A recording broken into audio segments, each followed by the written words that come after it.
Պողոսյան, մայրաթորից ստացել եք դիմում Հովանավանքը ազատելու,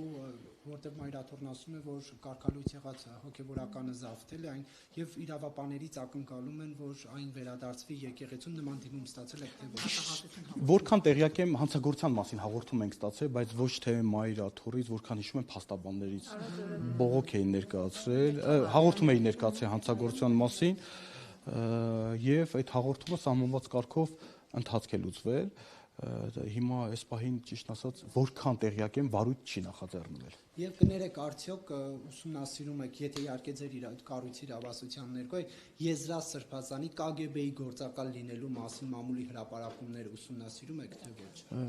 Նարեկ ջան, այդ մասով ես նշեցի, որ քննչական կոմիտեն պետք է ունենա համապատասխան հանցագործության մասին հաղորդում։ Վարչապետ ազգային ժողովի ամբիոնից այդ մասին Հաղորդում մենք որպես այդպեսին ստուգման գործառույթ ունի օպերատիվ հետախուզական միջոցառումներ իրականացնելու մարմինը։